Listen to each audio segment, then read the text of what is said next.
Hi, everybody. Welcome back to Multi Marziali. This time we will talk about a big event in Italy, Florence. And we have with us Francesco Fonte, Mario Puccioni, and Priit Mihkelson. Hi, guys. Thanks for coming and accepting my invitation once again. Thanks, Happy to be Carl. here. Taking the time. Okay, so I would like to ask you, first of all, your experience, just a little about your experience in Brazilian Jiu-Jitsu for those who doesn't know you, if you can talk something about it. Who wants to start? Breaks the ice. Okay, let's do it. Italians are so passive. Yeah. You So- first. You first. Yeah. Okay, so overall, I think it's now 24 years. We were the first kind of the generation of people starting jiu-jitsu in Estonia. So first we were homeless, and then we joined SPG, Straight Plus Gym, American brand, and then 2018, I think I went. You can call it private, I guess. And I guess I mostly people think me as a globetrotter coach, but I guess I do more. But yeah, it's been an interesting journey so far. So at the moment, by degree, I think if that even matters, statistics, it's a third stripe black belt. I think I got my black belt 2012, I think, if I remember correctly. And yeah, so that's like a short introduction and how long I've been involved in jiu-jitsu. Okay. Guys, My name is Mario Puccioni. I'm the host of the incoming Eco versus the World Seminar. I am a third degree black belt under the now deceased Octavio Cotto Jr. I'm the owner of the Centurion Jiu-Jitsu Academy, where the event will take place, and I am involved in martial arts since the early childhood, and I've been teaching since 1993, Jiu-Jitsu since 2003, and I'm a very happy contributor of Multi Marziali. Claudio was so glad to invite me many times, and we had very interesting conversations about the history of Brazilian Jiu-Jitsu, which has been hacked and has been misspelled and is very little known, even among professionals. People think, for instance, that Maeda was the teacher of the Gracies, which is not true, and many other interesting facts. I was glad to talk to Claudio. Thanks. Go ahead, Francesco, please. I'm Francesco Fonte, a lifelong martial artist, involved with Jiu-Jitsu since more or less 20 years now. Involved a lot with MMA too. For a very long time, I've been known in Germany more as an MMA coach than a Jiu-Jitsu coach, but now I'm shifted back again to coach mostly Jiu-Jitsu. And I'm one of the instructors for the Globetrotter circuit, so you'll find a lot of my videos online there, together with Priit's videos. And I'll be teaching at the camp, apparently. Okay. Guys, how did you decide to unite and organize this camp? Actually, I think, can I say, Francesco, it was my idea? The eco, yeah, the camp, this camp was your idea. Yeah, so I was thinking about, was it me actually? So because I had one trip of mine, a Trinidad Tobago trip, was postponed further for the future. So I was looking for replacements, and there was some other stuff, other proposals in doing something in Germany. And I think somehow I was like, let's do the eco camp, because I know that in America, the first ecological camp, I don't know what they call it. They have also a name for that. Ecological camp. Yeah, it's happening in March. So somehow I got a crazy idea that Francesco, let's do it, because we were looking to some dates, and the second weekend of April kind of worked for both of us. We weren't booked, and I was looking for replacements, and we were like, that's long enough so we can advertise also. And so yeah, as I think the idea came from me, and then Francesco kind of made everything happen, and they were looking for different gyms, and also my gym was on a menu, but then because my gym is getting ready in April, and there's some construction stuff, so we weren't sure. And the other opportunity, we were thinking about where to do it, and then Francesco suggested that, oh, Mario is enthusiastic about the method, wants to also how to say it, commit and promote and contribute. So, and Firenze is a beautiful city to be anyway here, and I've been there a couple of times, so I can attest to that. And so the rest is history. So I think it was we call it like a very like random idea. I think Francesco, you can tell me more. Tell me also like how you remembered it, but it was like a fluke. Let's do it, and Francesco was, let's do it. So. Yeah, this is how it went. You came up with the idea, and they said, yeah, okay, let's do it.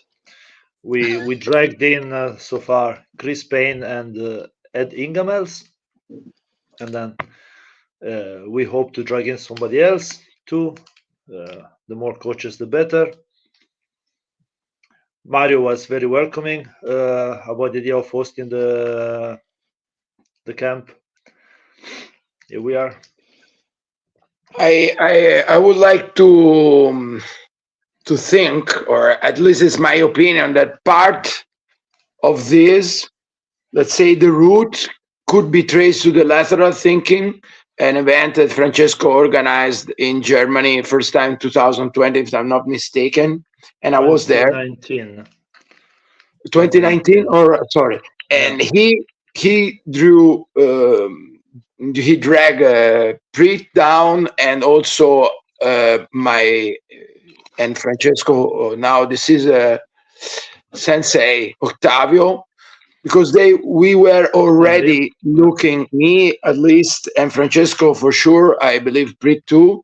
We were already looking at Jiu Jitsu as something that needed updating, and it was. Let's say, time to bring people together instead of the traditional way of organizing a seminar. Some guy comes, teaches, and go. In this event, it was rightfully called lateral thinking.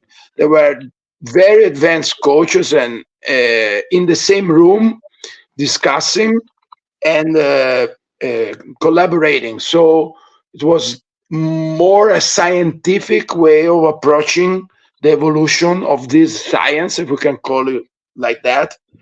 And so the eco approach, or the constraint-led approach, is a scientific application of a new way of teaching, at least as I see it now. And guys, it's scusami Mario. Go. Also, I wanted to add like I wasn't, I jumped in there like since last year August, and I know Francesco was for before that, I think like ahead of me like 8, 9, whatever, 10 months. So I wasn't very comfortable of leading with it, because I knew Francesco had more experience with it. So I was very happy that he was aboard, because I'm very happy to like know, I'm happy to like learn about it more. So that's also kind of like I wanted to push a little bit Francesco, so he would be the front face, so a little bit more of it, at least for me, because we had already many discussions. So that my agenda actually came true. So guys, it's 3 days training. How did you organize 3 days? How it works? I prepared the schedule. The schedule is actually online on the Facebook event, and it's pretty easy. There is 10 hours of training where each of us teachers will just do the class pretty much like we do it in the gym. Because the idea, I think, is not so much about teaching. It's not a seminar. We don't want to teach technique, especially with with this approach, right? We really want to show how classes can be taught using the ecological approach rather than drilling and presenting techniques, right?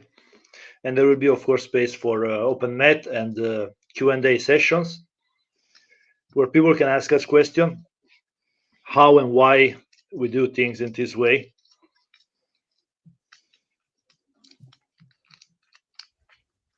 Right? I would like to stress the fact that it is a very new thing, and people with an open mind, teachers with an open mind, something is rarely found in the testosteronic environment of martial arts, where everybody thinks he's the best, no matter how, and very people who are also friends among them, because I consider Priit a friend.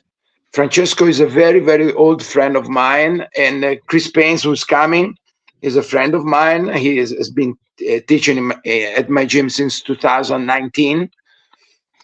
And I will meet Ingamas there and probably somebody else. And I say, this is very new, at least in the martial arts and jiu-jitsu, where people who have very strong personality and have a lot of experience and following can be, let's say, smart and be in the same room exchanging ideas and be there for the sake of the bettering of the art. This is at least how I see it.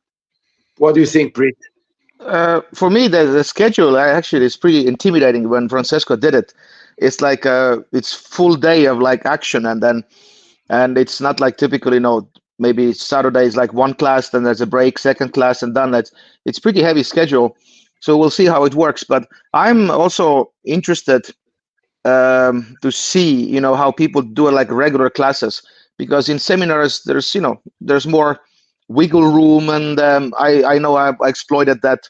Francesco has pointed it out many times, and that you can explain things, and it's a new environment, and you explain your method, and you're kind of like not like a showman, but it's a different thing to run a class when it's like, let's say everybody's informed, you just do the drills, you explain a little bit, there's a feedback, blah blah blah. So I'm really interested of the format of the class that is presented in that camp, and it is somewhat different. And I think just even for coaches, I think, and people interested of coaching, I think this is maybe very, very unique format, because if you see a seminar, somebody's, let's say, teaching in a constraint-led approach. Also, I just came from, I do seminars every weekend.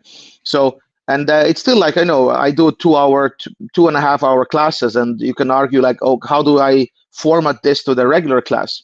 So I think this seminar format of what Francesco presented, and what's also presented on the Facebook site, it's very unique way to see actually how you take this information, and you can see how it fits to that format, and then it could, I think, maybe even help people to understand the method better, because that's a little bit, I think, missing from the message, at least for me, how to apply it, and there's so many ideas and stuff. And actually, I have with Francesco, we had many conversations about different class templates, that how to do it, and how he does it, and how Greg Souders does it, and then how I do it, and I think that for me at least, this is also very exciting. So the schedule is one of the, I don't know, the highlights of the camp, kind of.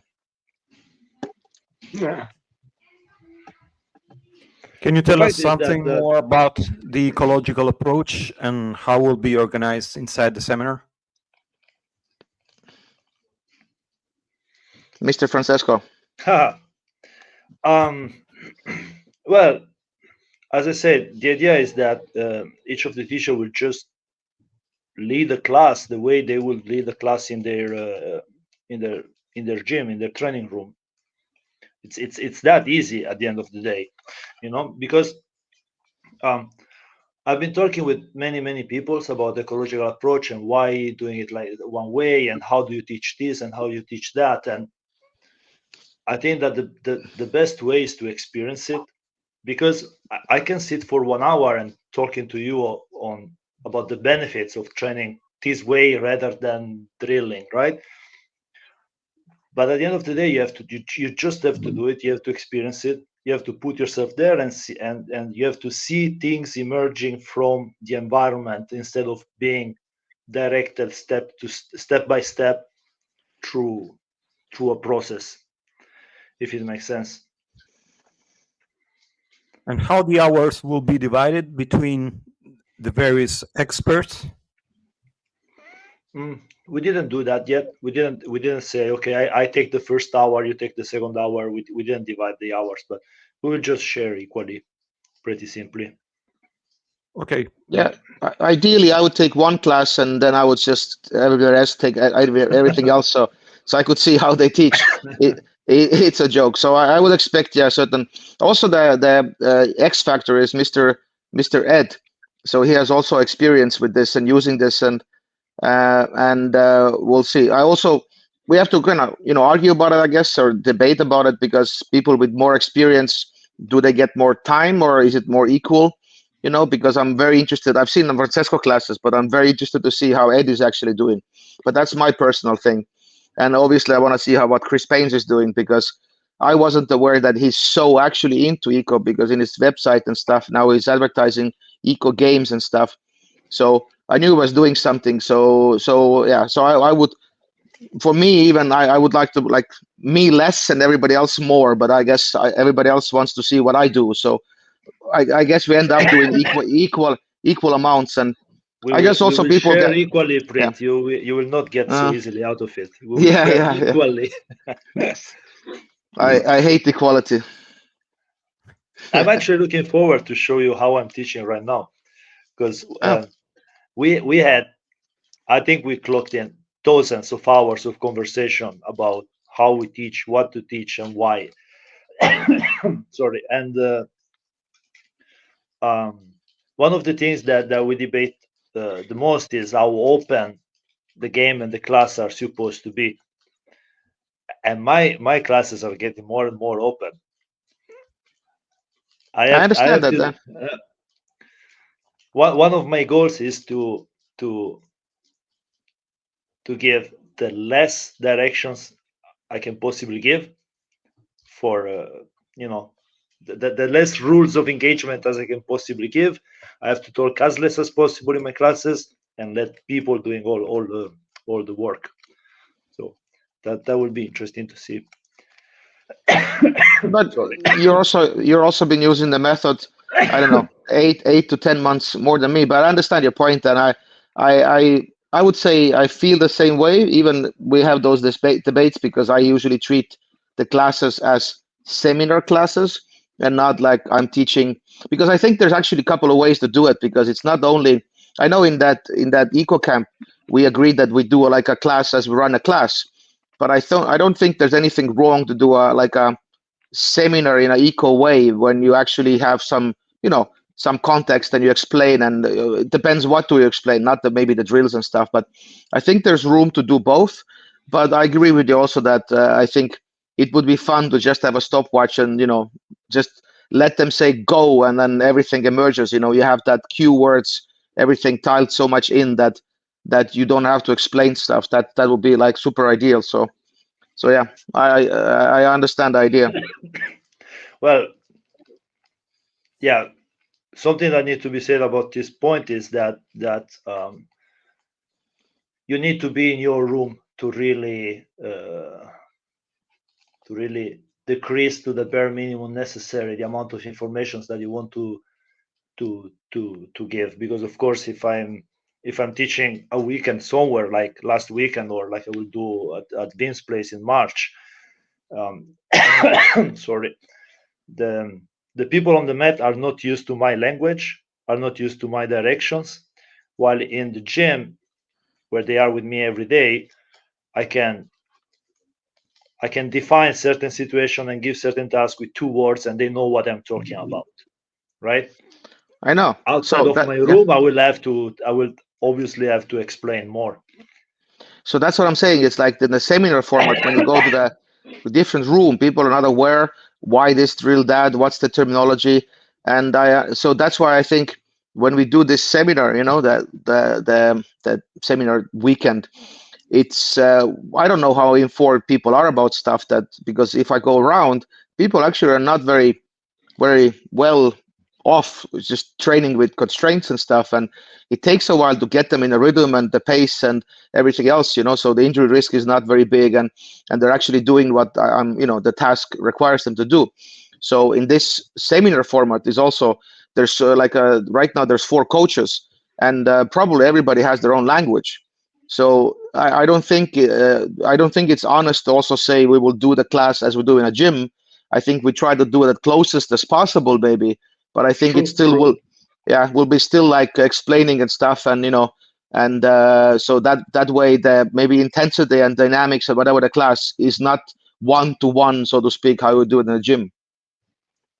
This is true. Yeah. Yeah.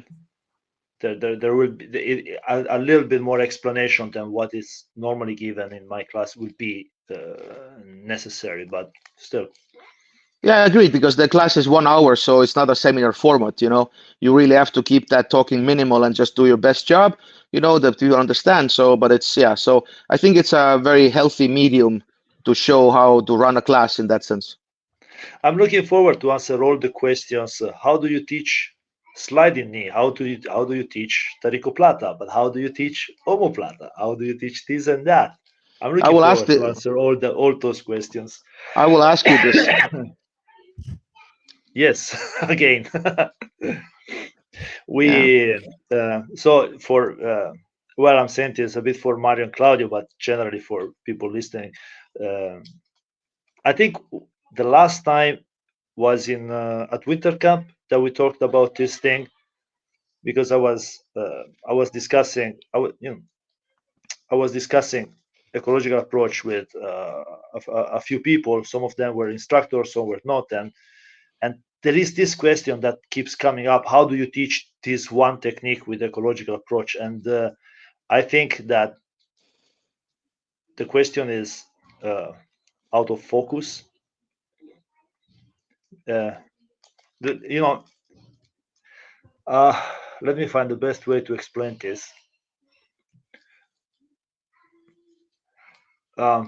It's not about teaching the technique, it's about presenting an environment, and then the environment can let different solution emerge into to the same problem. So when they ask me, how do you teach the sliding knee pass, the best answer that I can give is, why should I teach that? What I want to do is create an environment where the athlete can experience, for example, passing through the guard, and that sometimes will express itself as sliding knee pass, but it's not the sliding knee that I want to pass, that I want to teach, if that makes sense. Is passing through the guard, passing around the guard. And same goes with any submission. How do you teach omoplata? What the hell should I teach omoplata? What I have to do is create an environment where people can understand how twisting or straightening an arm will lead eventually to breaking that arm. And then if this expresses itself as an omoplata or as another form of submission, that's actually secondary to the first goal, which is simply to submit the guy. I think also that this is also maybe my, I don't know, kind of fun to say it because I'm a coach also there, misunderstanding maybe, or just, I think there's a way to say it, because it's one to when to say like the question is wrong, you know, it's like out of, but it's like, where does the question coming from, and why does eco people, let's say, fail to answer that? And it's not like, oh, they answer and, oh, you don't get it. It's like, I think whatever it means, our job or those people that promote that, it's actually the job is to, you know, take away questions. And the way it's maybe being presented in a world right now, that questions keeps up, and that means that's a failure of message a little bit. So I think we have to come up also in a way like a better answer in that eco camp, because you know, you also seen like Sauter's, let's say Sauter's Instagram, he's teaching a triangle choke. He's teaching like 3 to 4 games to improve your triangle choke, you know, in a close guard. Put your arms on a mat, try to isolate head and arm, you know, and then you blah blah blah. So he shows that how he teaches example like a triangle. So, and you can also, that's why you can also ask, Abba, show me how you do a taricoplata, you know. So the question is like, why does it show now triangle is it example of what? Because you can actually use the method to teach a triangle. So I think is the message wrong a little bit, or so that's also like a little bit my criticism of that eco community or movement. There's something like some messages going missing a little bit because people are turned off, or eco people sound cocky and you don't get it and stuff. So I think there has to be, like we talked, Francesco, like a, I don't know, low resolution map or something, or that kind of like helps to people like ease in, because otherwise the method maybe sounds too vague. I don't teach it until it emerges. It's like a little bit also sounds like new age. So there has to be like a little bit maybe easier way to talk to people, that they actually can have something physical, not like this answer. So, and as you know that I'm more, I don't know, compared to between you and me, I am more like I teach specifics using eco method, at the moment at least, but I understand you're going very, very abstract, so to speak. And because I want to also do that, because I'm not saying this is at the moment maybe my expression and my understanding and what I'm after also in my jiu-jitsu career. I'm not after certain things that you want to actually do. So I'm using that method to express also what I'm after, but also want to learn how you do it, this very abstract class.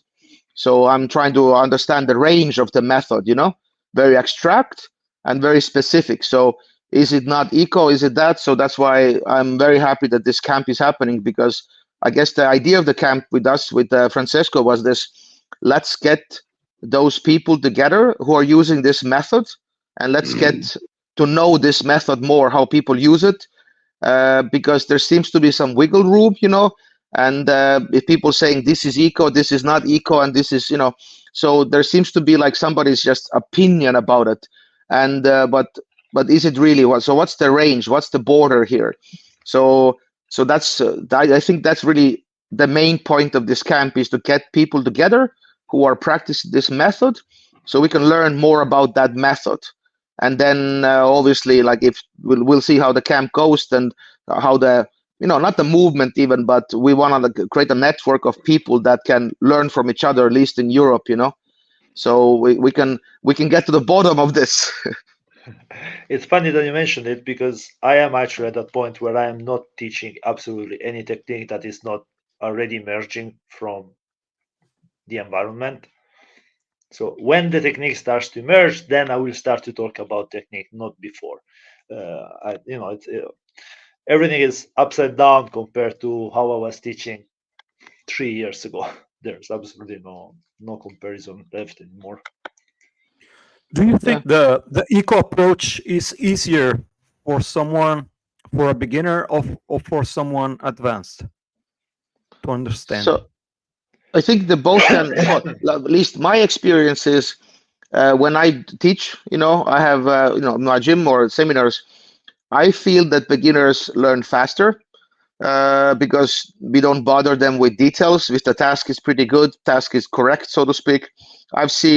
I did some things in France, and I saw, like, we did some back survival environment, and then black belt had a hard time taking the back of the white belt, after certain hours, and it was challenging for them. And I was like, that's a skill building, and in 2 hours you can do magic. So I think they picked it up really good, because it was less detail oriented. They were just, okay, what you have to do, this is the main danger, blah blah blah. And I find like purples and up, let's say higher belts, they like it most likely, because nobody tells them what to do, because in their head they already know, let's say jokingly, they know everything.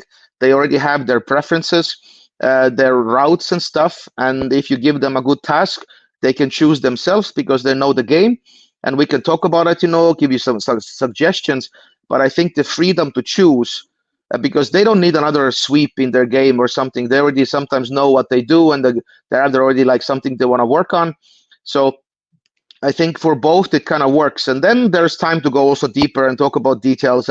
But after the context is given, and a certain context is reached, and so you can nerd about stuff, and even beginner gets interested of some details, if they have enough context. So, but it's more about building that. And in my experience, it works really well for both. And clearly, there's some people that want a clear direction, show me what to do.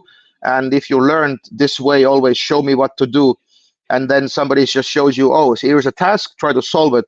It first takes a while that people feel like a little bit, oh, why don't you teach me? Why don't you tell me?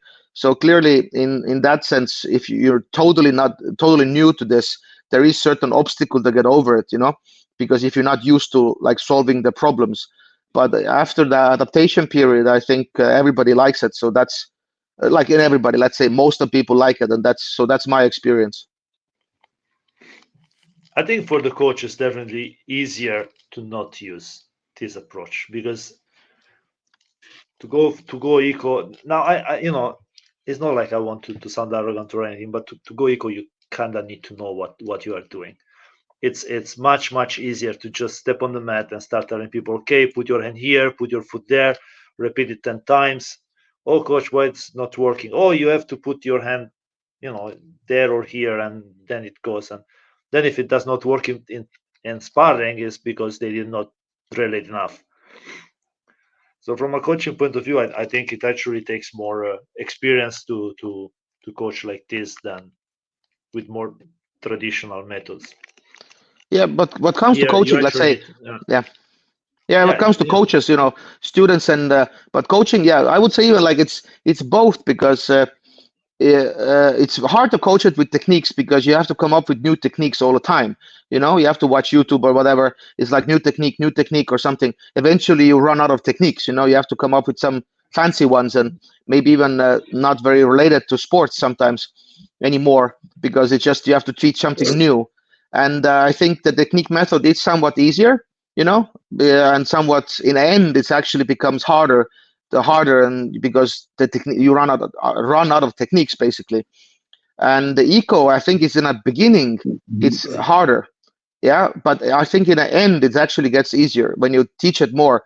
And it's really, I think it's the end is actually the very hard with, because you want to, because usually you want to give people like straight answers. Oh, this is a technique, it's a quick fix, but in the end it doesn't work anymore. And eco is like, how do you give them like a task and figure it out? And like Francesco said, you have to know the overall idea, that how the jiu-jitsu, so to speak, works here, and what kind of behavior I want to emphasize, and what kind of rules are automatically guiding them, And but if you get it, so for me, in our gym took it like 2 months. I messed up so many classes, but now let's say I'm feeling comfortable. I'm not saying I'm doing everything right, but I would, at the moment, it sounds like a little bit over exaggeration, but I will never go back, in that sense, to the old stuff, in old way of teaching first, like techniques and stuff. So the encouraging thing, I think it is what we also want to maybe talk in that seminar is like how to start. I think that's one of the things maybe hopefully people ask, that how do you do this and how do you start, and even changing something in their coaching, maybe 40%. What gives the biggest bang of the buck, so they can just get off. Otherwise, I feel like sometimes the way it's presented, it makes it too hard to like. I might start to have answer. Yeah, I might start to have decent answer for that question. How do I start? Show me. No, at camp. I show you at camp. Yeah, so I think it's like specific questions, or I show you at camp. So I think we can. The answer is my part from that question is like we can philosophize about both. It's easier and harder, and but overall, I think for the long term, I think this method is, I don't know, better, whatever that means, So for long term, and so movement is still in its infancy in Europe, I would say. And we'll see what I'm actually interested to see what emerges from this camp, not as a technique, not as we're teaching classes, but what's the echo of this camp, afterwards. And so I guess I'm more interested of that effect. So Mario. Yeah, why do we need if we need, and I believe we need, a new approach in Jiu-Jitsu, well, because Jiu-Jitsu has no real solid approach. I said this many times, and I'm a researcher, I'm a scholar in this field, and I look at other arts or sports, and if one of us enters in any boxing gym in the world, let's say Bolivia, Australia, in Mongolia, you open the door, you say boxing gym. 2 seconds.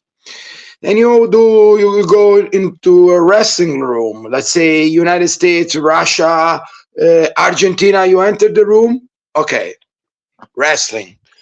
But you can enter 20 different rooms in the jiu-jitsu world, they don't look alike. There's something good in this.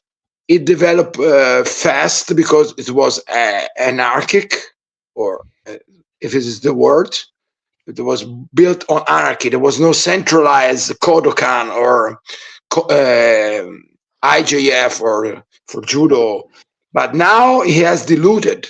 Anyone is starting to transform and doing whatever they want. So we need a new teaching approach. The new teaching approach needs brains. It needs people who have brains, who have gone to school, who have read books, and who are ready to share ideas in a scientific way.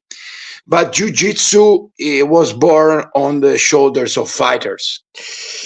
No single Gracie ever went to university. Helio and Carson could barely read and write. Doesn't mean they were ignorant people, they were smart people, but they were fighters, people who brought jiu-jitsu, the banner ahead, breaking faces and arm locking guys. But now times have changed, technology have changed. Now we're speaking 3 people in 3 different countries all together with a smart device like this. And we need, let's say, I don't want to say mandatory, but say unified teaching style or method, because the skill acquisition in the jiu-jitsu world is bad. There are very good coaches. Priit Mihkelson is a very good coach. Francesco is a very good coach. But unfortunately, since it's an anarchic movement, there are very, very many very bad coaches. And their students, they really don't understand a lot about jiu-jitsu. Doesn't mean that these people are evil or criminals, but I think they miss a teaching method, an organized method, a reasoned method.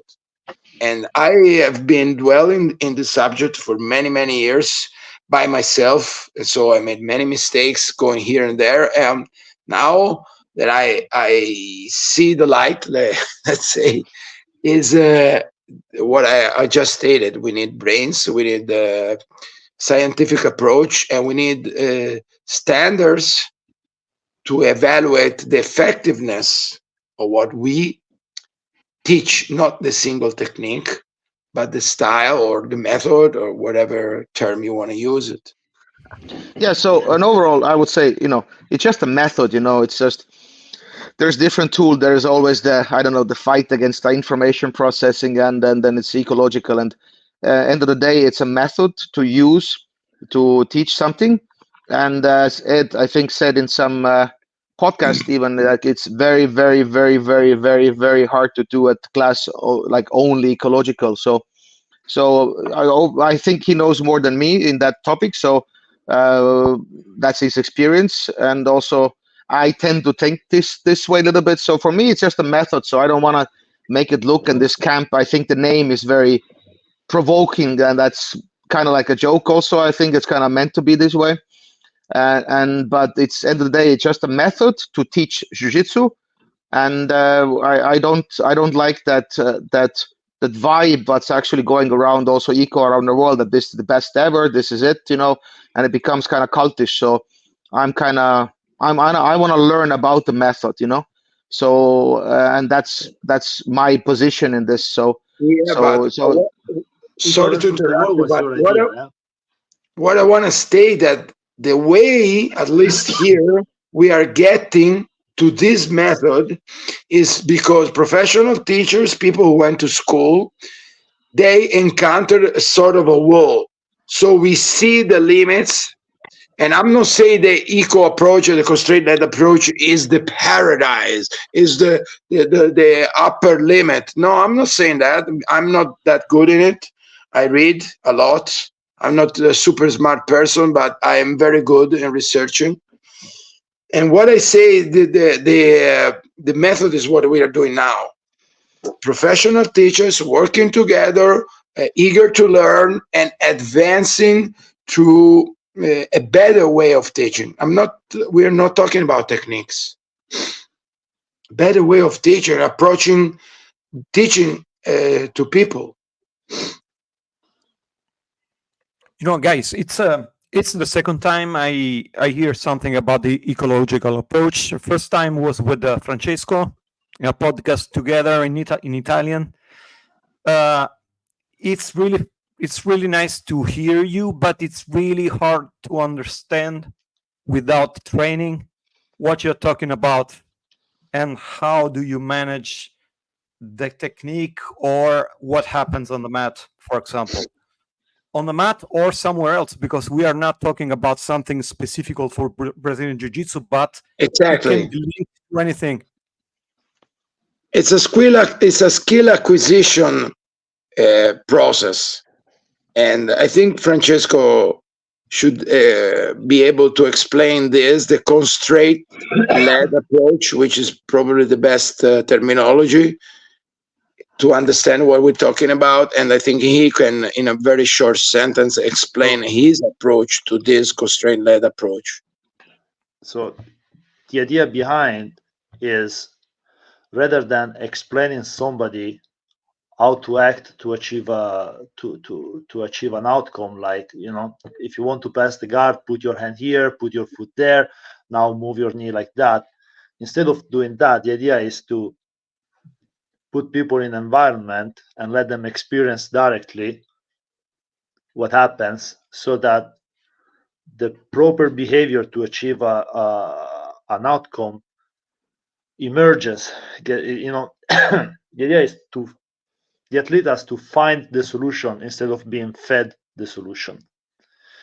And the way you do this is with a constraint-led approach, which means take away certain parts of the action so that you can focus on certain others, and you know, you will put them back at a later stage. I can make two examples, okay? External at Jiu-Jitsu. One example is the chess. The other example is how we learn to ride a bike. So if you start to learn chess, you don't. If you have to teach that chess, you don't put someone who has never seen a board in his life. You don't put it in front of a fully set chessboard and you start to tell him, this is the pawn, this moves like this is the tower, this move like this is the knight, this move like this, and now we have to walk into each other, and this is not the way to learn chess. You will remove as many pieces as possible. You leave the two kings, couple of towers, couple of pawns. Sorry, but and then you create a situation where with one or two moves you can create the checkmate, and you walk back from there, adding more and more pieces until you have the full chessboard. Right? This is the proven best way to teach chess to somebody. Riding the bike looks like, you know, we put the training wheels on the wheel behind. That does not help a kid to learn to ride the bike, and this is self-evident, because it's not like, you know, if it would work, you would have the training wheels, and then at some point you take off the training wheels and now the kid is riding the bike, but it never happens. What happens is that at some point you are bored of seeing your kid with the training wheels, so you take them off, and now you are finally teaching your kid to go on the bike. Because because the training wheels act as a support, so they don't allow the kid to actually experience balancing on the bike. The other way would be to give the kid, those bike without pedals, so the kid can just run on the bike, and then he keeps balancing himself a bit left and right, a bit left and right, a bit left and right, and then at a later stage you add the pedals on it. You help him to start, and now the kid has, now he's pedaling, but already before he experienced balancing on the bike and the danger of falling left or right. You follow me? Yep. Claudio, do you follow me? Right? So if my partner is under me and is not moving, is not giving me resistance, and I'm just drilling my technique, my partner there is a training wheel. I removed outside, or I removed from the situation a lot of things that make the situation real, because my partner is not moving, it's not giving me resistance, blah, blah, blah, blah, blah, blah. And so I can repeat that movement 100 times, and when I go to spar, the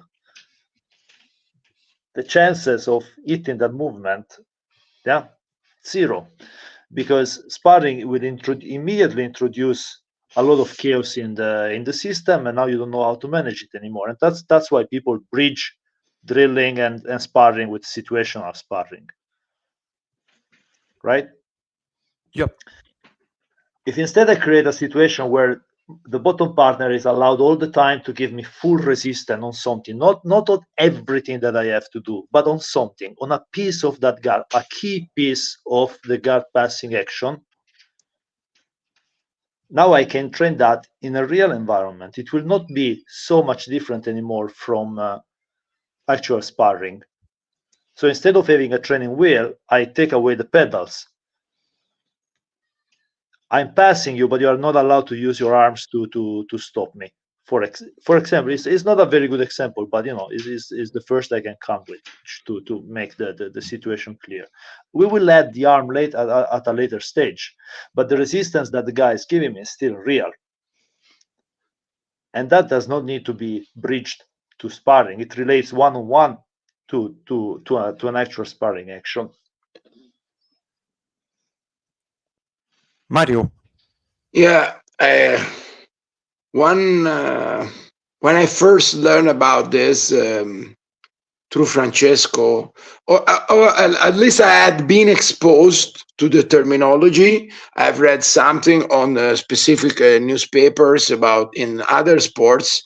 But when he, let's say, reintroduced me to the importance of the approach to the textbook from Gray, Professor Gray, I learned we can call it also the game approach. In the game, we both play. In the traditional drilling, one is a dummy and the other one is playing. So can be also, let's say, a waste of time, because the guy that is doing for 10 repetitions the dummy, so it's in jiu-jitsu, let's say, has the shoulders on the floor, or in boxing he just doing some dumb stuff. He's not training. And if you, let's say, imagine 1 hour of class for let's say taking away 5 minutes warm up or whatever you want to challenge people on that, the people are training half of time. In the game approach, we both play. Let's say Claudio in boxing, the constraint led approach, we can only throw left jab, both of us. We try to score to hit the head, but we cannot use hooks. We cannot hit the body. We cannot kick. You understand what I'm saying? It's a game. At the same time. There's a lot of aliveness. They both sweat. They both work. And as Francesco explained, in the truly alive environment, magic happens. The brain creates solutions. So we both train the full amount of time. It's not one doing the dummy and or dumb shit, and the other one is doing all the fun for 10 repetitions or whatever. So there's a very much smarter use of the training time, and it hits one of the many fallacies of the traditional drilling training style, which we are not saying that it's bad, because I still use it, because I don't know so much well the game approach, but it's that when you apply what you train, that was trained without resistance, it seldom works. That's why people who accumulate a lot of techniques, truly they have accumulated a lot of time against a dead opponent.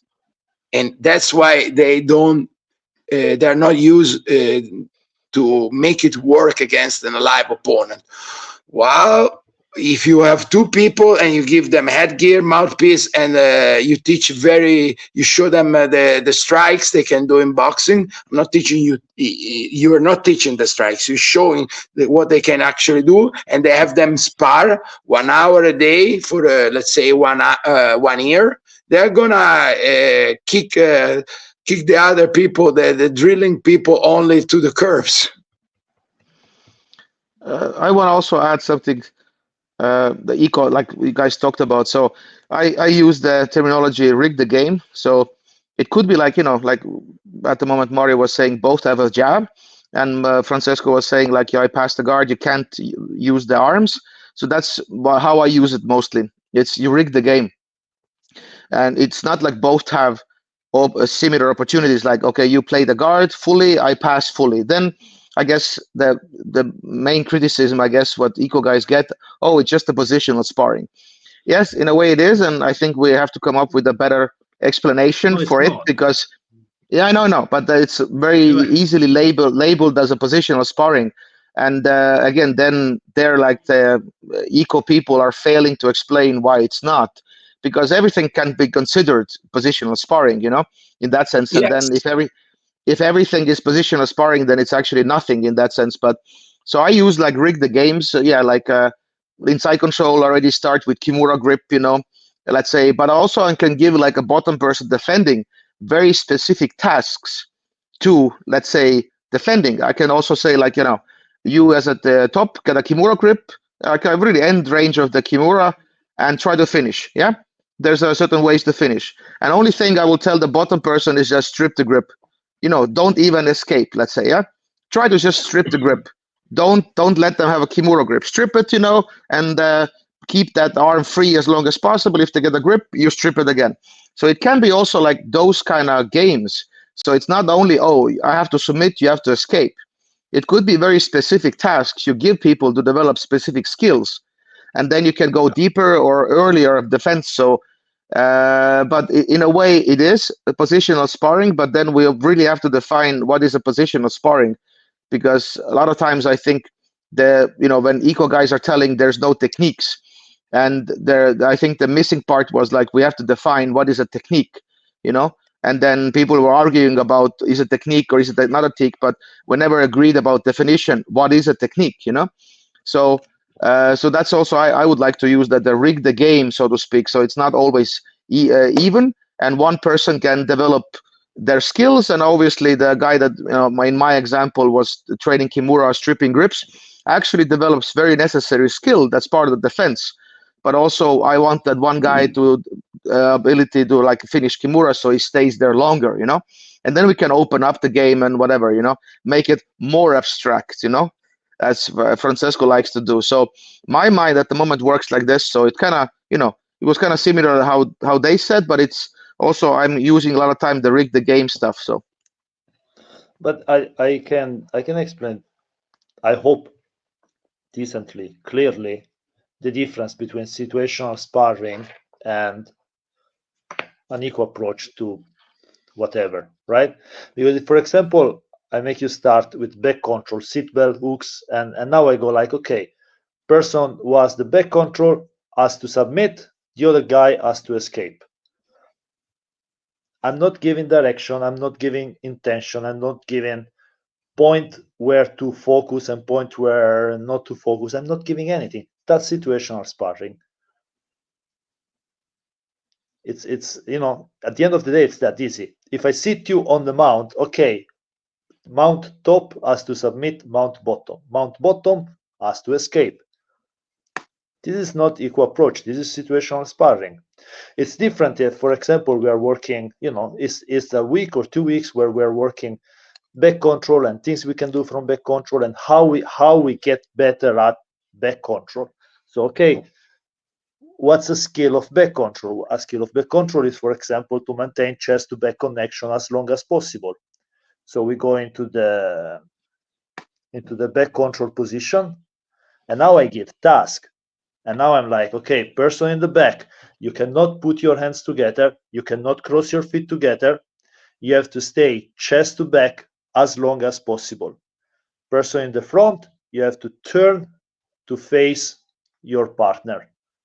This is not positional sparring anymore, because the range of things that I can do are very limited. This is not positional sparring, right? Well, it's a form. Huh? It's the let's say it's not what most of people would do, but it's a form of positional sparring, because you put them in a specific position and you give them a goal. But I'm giving them tasks, and I'm giving them functions that they can someone function. Yes, but it does not mean anything. I can put you in this is where, look, I don't know why, okay? I really don't know why, because sometimes, very often, I feel like I trick people into thinking that I understand anything about jiu-jitsu, right? But for whatever reason, a lot of people are talking to me right now about eco and why yes and why not, and how they design the games and stuff like that. And if you're designing a game and the indication you give is submit the other guy, that's not a task. That doesn't mean anything. It like literally does not mean anything. Should I tap him? Should I twist him? It's a neck crank? Should I strangle him? Should I do it with my arms or with my legs? It's way too big. That's positional sparring. But if we go into we go into back control, we want to get better at back control and develop all the things that happens when I'm there. I need to start to take away the pedals of the bike so that you can experience the key element of back control. And we start, for example, from maintaining back control. Because if I cannot stay on your back forever, how the fuck do I know if I'm actually able to submit you, right? So once you start to remove all these things that don't mean anything, like, submit the guy, now you start to talk about those key elements of the situation that you are studying. So, but I think it's really like a communication thing, because we know that it's always like no technique, no don't drill. But I think it's also with the sparring the same thing. I don't know, in the middle ground, I think would be this, because the tasks are also drills. We can also go like a dead drill, task focused drill. So everything can be drilled, but I actually don't like that ecological approach pushes that, don't drill, So, and it's a very like somewhat misleading way to say it, kind of irritate people, because I use this like a dead drill, live drill, task focused drill, and at the same time we can also go like a task focused sparring, So I think it's I think the definitions are really what's missing, because no, you can't call this sparring, you can call that sparring, but I think it's like specific and abstract, like Francesco, you use the method, I think. So for me, this is very important that I would even say like you can go at like a task focused sparring, and I don't think it's bad to say that. And then it's like a very specific tasks. And I think the most abstract task is that you're in side control and you have to submit the guy, So that's the most abstract task, and that people call it positional sparring. And then I think we could add like a task focused sparring, very specific task focused sparring, because sparring also indicates a potential of full resistance. And the drills that Francesco explained, there is a potential of full resistance. Not everything has to be 100% always, it never is, but there's a like a potential that something can be turned fast, and that also is a part of the sparring equation. It's not like, oh, there were like progressive resistance and we're faking something and doing it slower. No, this is very small task with a real live resistance. So it is representative what will actually happen a bit, because if you add more context, the representativeness kind of changes a bit also. But so I'm actually looking for like a middle way of saying, okay, it is a positional sparring, but let's call it like a very specific task-oriented positional sparring. And then I think a lot of people will get out of the eco guys back, because for them it looks positional sparring. So for us it's no, it's task-focused drills. So I think we have to like definitions and stuff, and maybe to, I don't know, I'm not saying yield or whatever to the pressure, but I think some way we talk about it, I think, because I would agree that it's, like I said, positional sparring. Yeah, task focused, very specific task focused for a skill acquisition in that equation. So I would give it to them even. And this is not me giving in on, shit, we can't explain it. So yeah, you're right, And so what my point is? It's like a little bit like it's missed in transition and translation a little bit. We can definitely call the game sparring, but the point doesn't change that positional sparring is not. It's too wide. it has its place in training, right? But if we talk about ecological dynamics, constraint-led approach to skill development, then then we need to talk about the skill that I'm developing with the exercise. You can call it an exercise, you can call it a drill, you can call it task-focused sparring. It's still not positional sparring.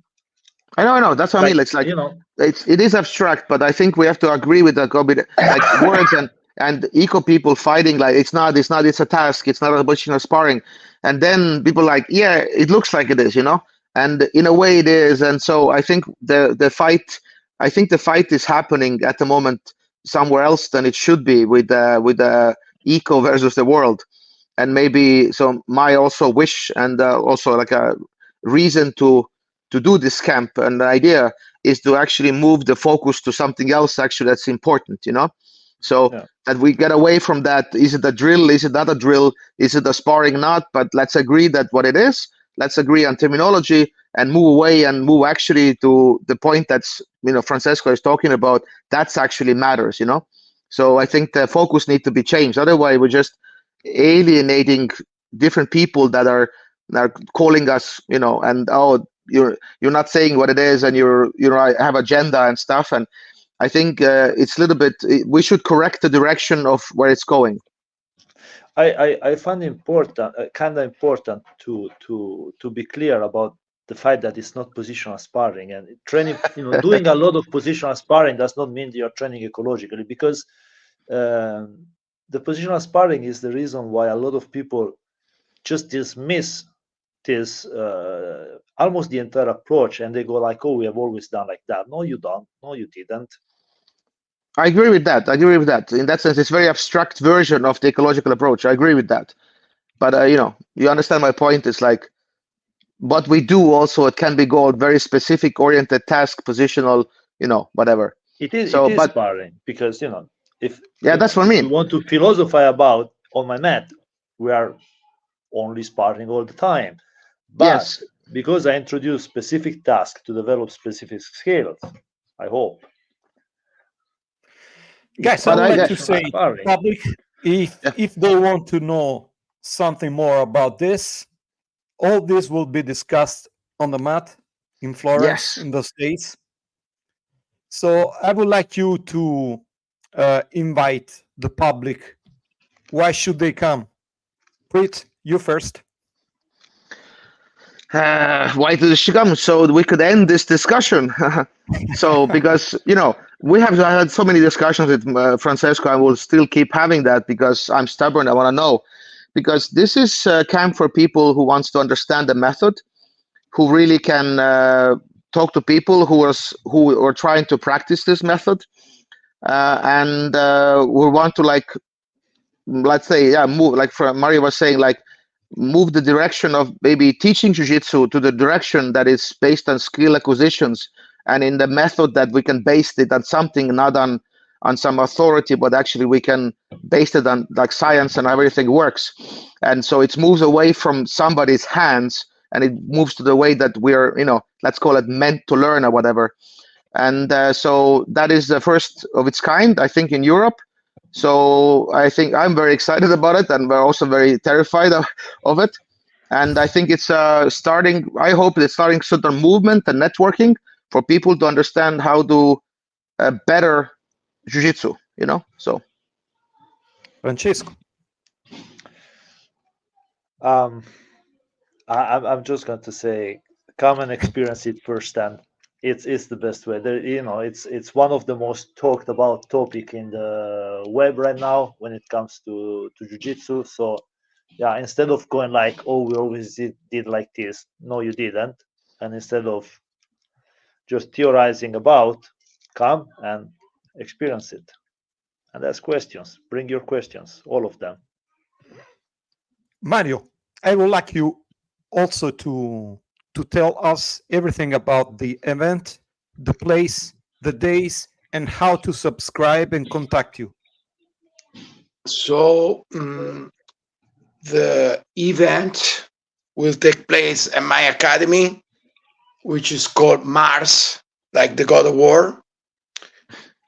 Centurion Jiu-Jitsu is my Jiu-Jitsu team, which trains there. So it's Centurion Jiu-Jitsu hosting the event, which is 3 days straight, as Francesco explained.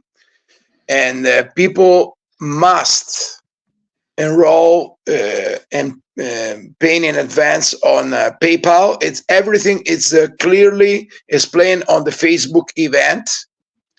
They can also call me if they need some more directions.